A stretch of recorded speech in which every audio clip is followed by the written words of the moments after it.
We're at a stage now where 14 months into his life, he's looking like a normal kid, and he's one of the happiest children I know, and everything's going great. That's Dad Will describing his son Lewis, a happy, plump little tyke who is just now getting close to walking and talking. But it wasn't always fun and games for this family. At 20 weeks in utero, Lewis was diagnosed with cleft lip and palate, and that would eventually require several surgeries to correct. That's where the BC Children's Hospital came in.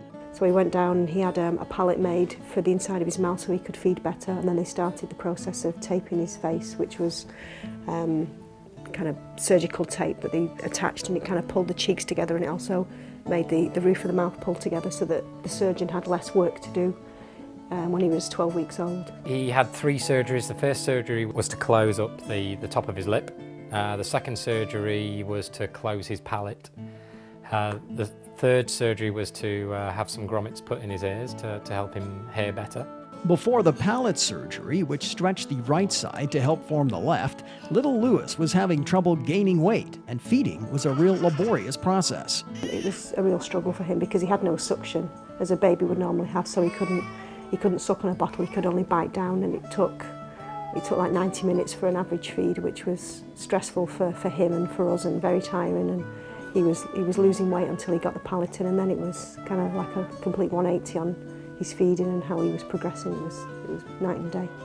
Naturally, his parents were concerned about their boy, but they were put at ease by the staff at the BC Children's Hospital. They'd seen what Lewis had a million times before and far worse, and I think they were just so calm and just measured and took everything in the stride, and it just made you feel as a parent that everything was going to be good.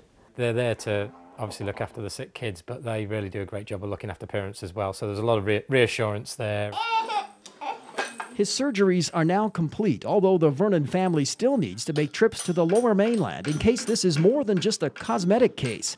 And he does face some orthodontic work before his adult teeth drop.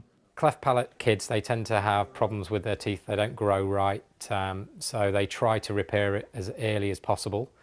But ultimately, he'll probably have to have some surgery for that as well. But all the doctors have said he'll have movie star teeth by the time he's 18. His parents would like to have another child. They are grateful for the care they've already received and are reassured that if they do need care, BC Children's Hospital is there for them, and for that matter, any parent. Lewis is such good fun. We'd like him to have a brother or sister to play with, and I hope that that any subsequent children don't need BC Children's, but it's nice to know that they're there if the worst happens and care is needed. It's very hard to describe, but if you go down there and you see what they do, and you see all the volunteers what they do, and all the nurses what they do, and how they are different to traditional healthcare, it is just an experience. Very positive. For Shaw TV in Vernon, I'm Tim Morton.